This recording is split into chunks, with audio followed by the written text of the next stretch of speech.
अल्प पाण्यात द्राक्ष शेती येऊ शकते। द्राक्ष म्हटलं की हमखास प्रत्येकाच्या तोंडाला पाणी सुटतं आणि द्राक्षामध्ये देखील पश्चिम महाराष्ट्र असेल, नाशिक असेल या जिल्ह्यांच्या तुलनेत देखील आता लातूर जिल्हा देखील पाठीमागे राहिलेला दिसत नाही। लातूर जिल्ह्यात देखील आधुनिक पद्धतीची शेती करत द्राक्ष शेती केली जाते। माझ्यासोबत शेतकरी आहेत। सर, काय सांगाल, जवळपास तुम्ही द्राक्षाची किती एकर शेती केली आहे आणि एकूण कशा प्रकारची तुमची द्राक्ष लागवड आहे? 1995 पासून माझ्याकडे द्राक्ष आहेत आणि 2001 ते 2007 म्हणजे 8-9 पर्यंत मी एक्सपोर्ट केलं।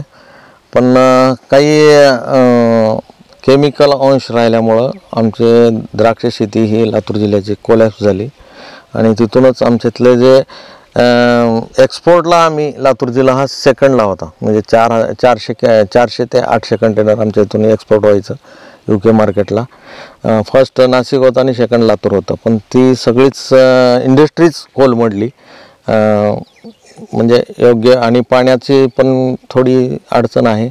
पण असं मला वाटतं की द्राक्ष शेतीला जास्त पाणी लागत नाही, ऊसासारखं किंवा केळीसारखं एवढं पाणी नाही लागत। अल्प पाण्यात द्राक्ष शेती येऊ शकते आणि आपलं क्लायमेट जे आहे लातूर आणि उस्मानाबाद जिल्ह्याचं हे द्राक्ष शेतीसाठी खूप अनुकूल आहे आणि अशी द्राक्ष मला तर वाटत नाही कमी खर्चामध्ये इतर कुठल्या जिल्ह्यात बनत असतील। एक्सपोर्टला वाव आहे। तरुण पिढीनं या क्षेत्रामध्ये आलं तर बरंच फायदा होईल आणि या क्षेत्रामधून भारताला रेव्हेन्यू पण मिळेल। एक्सपोर्टमध्ये उतरले लोक तर अर्थजन पण चांगलं होईल।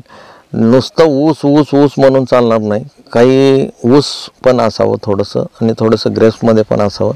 माणसाची एक सातत्य राहून जाईल, कारण इथं चॅलेंजिंग वर्क आहे ज्यामुळं की इथं चान्सच नाही आहे।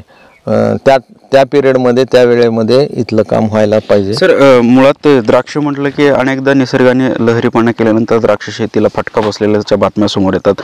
एकूण कशा प्रकारचं तुम्ही या निसर्गासोबत लढण्याची नेमकी कशी तयारी केली होती?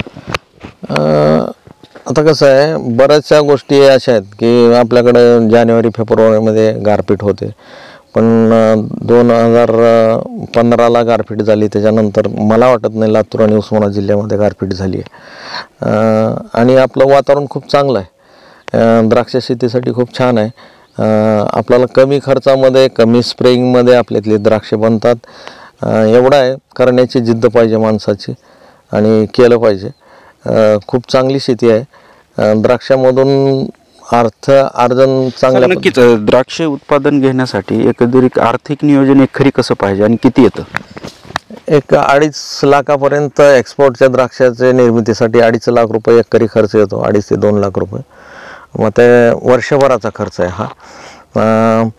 आता कसं आहे, द्राक्ष शेतीमध्ये बऱ्याचशा गोष्टी ह्या म्हणजे कमी खर्चात कशी द्राक्ष निर्मिती होईल याकडे लक्ष आहे लोकांचं, म्हणजे तज्ज्ञांचं।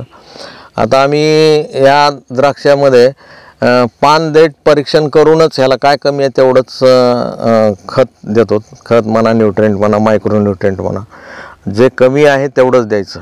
त्याच्यामुळं अति खर्च जे अगोदर होत होता तो कमीवर आणत गेलेला आहे आणि साधारणतः उत्पादन पण चांगलं आहे आणि द्राक्षाला पाणी हे चेक करूनच दिलं जातं।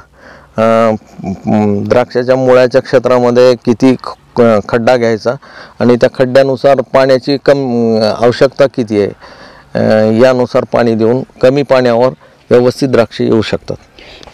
साधारण किती एकरचं तुमचं सध्याच चालू असलेलं क्षेत्र आहे आणि आता इथून पुढचं मार्केट कसं असणार आहे तुमच्यासाठी? नाही, यावर्षी द्राक्षाला चांगले दिवस आहेत यावर्षी 2024 असं मला वाटतं, कारण रेट आता बऱ्यापैकी चांगले झालेले आहेत। माझं सॅम्पल गेलेलं आहे UK मार्केटसाठी। आता 2 दिवसात सॅम्पलचे रिपोर्ट येतील आणि मग हार्वेस्टिंग चालू होईल। काय सांगाल, आता नवीन तरुण शेतकरी देखील आता कुठेतरी शेतीकडे वळण्याच्या मार्गावर दिसत आहेत, त्यांना काय सांगाल, संदेश काय आहे तुमचा? संदेश हा आहे की आता नवीन पिढीनं उतरावं आणि जे लातूर जिल्ह्याचं जे हे आहे जुनं रेकॉर्ड आहे ते रेकॉर्ड कायम करावं।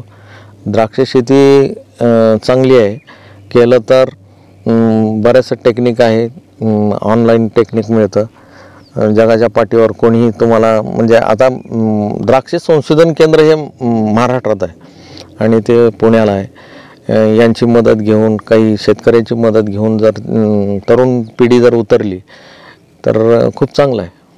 नक्कीच आपण जर पाहिलं तर आधुनिक पद्धतीने शेती केली आणि शेतीतून जे आर्थिक नियोजन केलं तर याच्यातून देखील आर्थिक फायदा आणि शेतकऱ्याचं जीवन जे आहे ते उन्नत होईल अशा प्रकारची यांनी माहिती दिलेली आहे.